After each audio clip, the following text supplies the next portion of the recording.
Bienvenue chez Studio Module, votre studio audio créatif. Voici le 5e épisode de Marketing et Musique, podcast qui explore et interroge le travail du son dans le domaine de la communication. Aujourd'hui, nous allons passer en revue toutes les étapes de production pour lancer votre podcast, ainsi que les questions à se poser pour bien définir votre projet.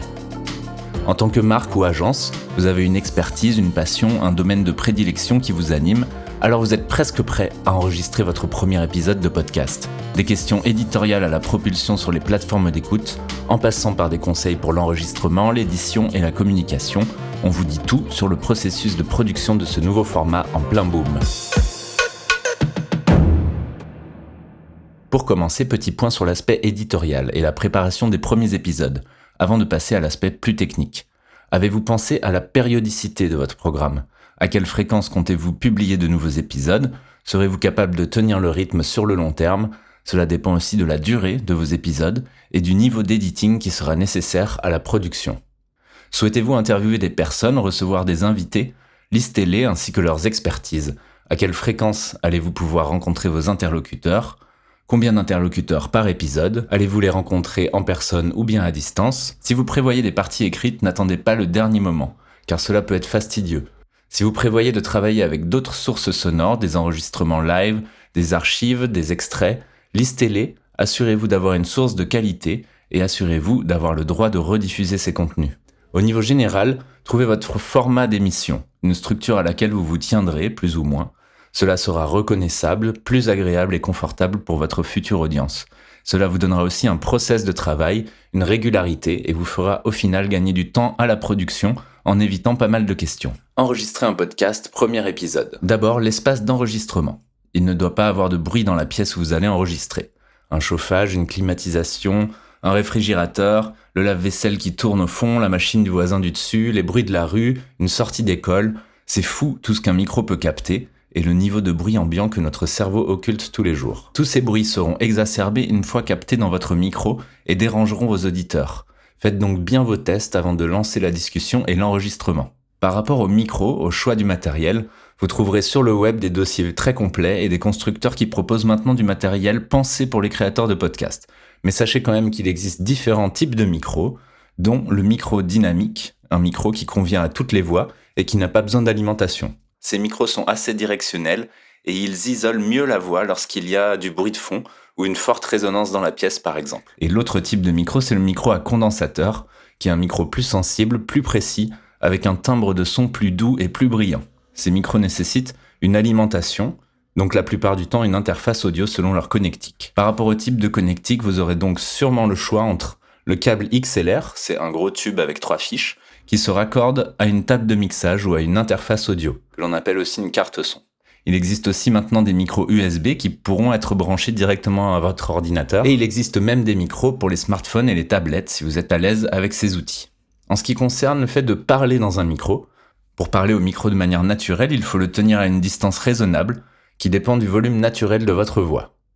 Réglez le gain d'entrée pour que le signal soit assez fort sans dépasser la limite du 0 décibel, notamment lors des rires ou d'interjections, sous peine de quoi le son sera détérioré.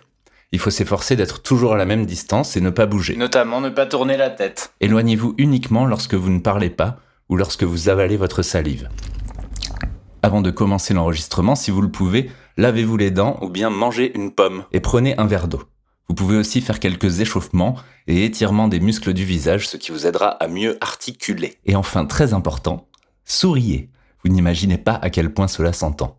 Oui, un sourire passe aussi par le son. Et c'est bien normal puisque c'est une déformation de la caisse de résonance de notre organe vocal, cavité orale et fosse nasale. Le résultat est souvent plus agréable pour l'auditeur mais aussi pour l'orateur, car cela influe sur son rythme et sa dynamique.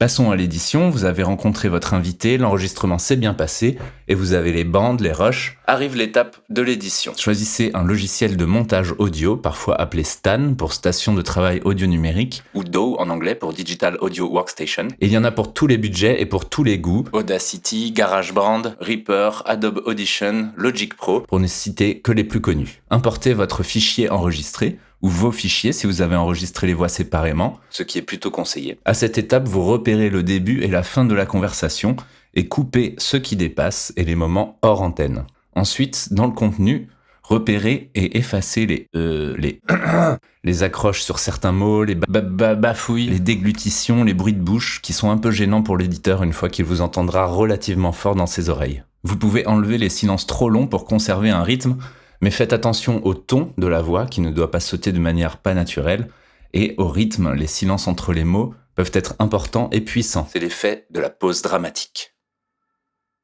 Passons au traitement et au mixage. C'est une partie très technique sur laquelle on ne pourra pas trop s'attarder dans cet épisode, mais voici les principaux outils pour améliorer le son des voix parlées. D'abord le denoiser, qui va permettre d'enlever le noise, le bruit de fond continu, le son de la pièce. Il n'y a jamais de silence total et toute prise de son micro a un fond sonore. Certains logiciels proposent cet outil de manière intégrée, sinon il existe des plugins gratuits ou payants. Le de-esser, qui va atténuer les sons sifflants, notamment les S, les T, en compressant les fréquences concernées uniquement lorsqu'elles sont présentes. Autre outil, le gate, qui va atténuer le son plus ou moins fort lorsque le niveau va passer en dessous d'un certain volume. Ça va permettre par exemple de réduire le volume de votre micro lorsque vous ne parlez pas. Ensuite, l'EQ ou égalisateur, qui donne la possibilité de réduire ou d'augmenter certaines fréquences seulement.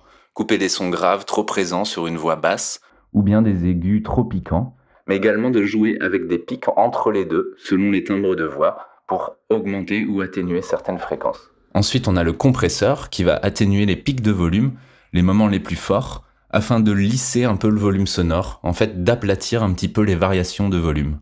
Et enfin, le limiteur, qui va permettre de remonter tout ce volume, tout en s'assurant qu'il ne dépasse pas un certain seuil. Arrive le moment de penser à l'habillage. Si vous avez déjà regardé un film muet, vous avez sûrement conscience de l'effet que provoque la musique sur la perception d'une scène. Amener de l'énergie, de l'amour, de la tristesse, de l'urgence, ou au contraire de la douceur, de la chaleur, une ambiance rassurante. Cela peut aussi passer par des sons d'ambiance pour créer un espace ou emmener votre auditeur quelque part. Choisissez donc un thème musical qui soit dans le ton de votre projet. Vous pouvez vous référer à l'épisode précédent du podcast si vous souhaitez savoir comment trouver ce thème musical. Attention, ne faites pas toujours confiance à vos goûts, car ce que vous trouvez excellent personnellement fera peut-être fuir un auditeur potentiellement important. Si vous avez différentes parties, vous pouvez penser à des petits jingles courts ou des virgules sonores qui viendront ponctuer votre programme et rappelleront à l'auditeur où il se trouve. Studio Module. C'est aussi l'étape où vous pouvez penser à d'éventuels sponsors ou annonces comme la sortie d'un livre ou d'un événement. À vous de voir si vous les intégrez en dur dans votre épisode ou bien de manière dynamique a posteriori comme le proposent certaines plateformes d'hébergement de podcasts. Avant la diffusion, pensez aux éléments de branding de votre programme. Un titre, fort, drôle peut-être, qui se retienne, qui se recherche facilement et qui ne soit pas déjà utilisé.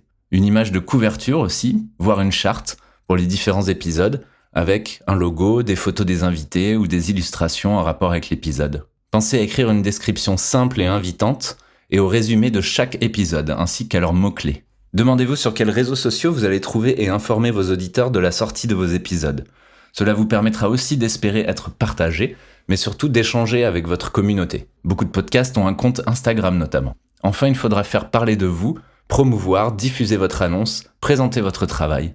Donc pensez à des partenariats bien ciblés, cela vous permettra de toucher vos auditeurs potentiels et de les inciter à jeter une oreille à votre programme. Arrive le moment de la mise en ligne. Votre fichier audio, qui est une donnée numérique, pour être consulté, elle devra être hébergée sur un serveur. La plupart des plateformes de podcast ne demandent qu'une URL pour pouvoir diffuser vos épisodes.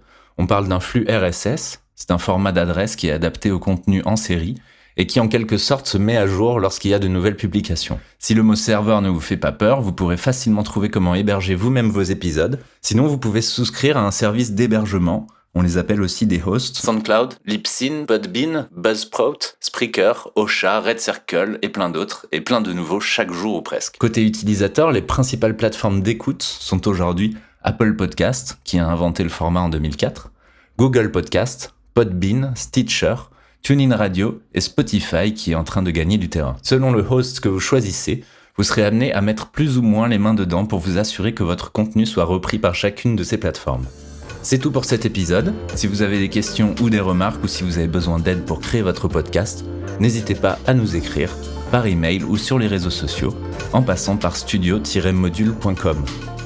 Et si vous n'êtes pas convaincu par le podcast, dans le prochain épisode, nous verrons pourquoi ce format connaît une renaissance aujourd'hui, pourquoi il est intéressant et pourquoi vous devriez peut-être y réfléchir pour une dimension personnelle ou professionnelle. Bonne fin de semaine et rendez-vous au prochain épisode.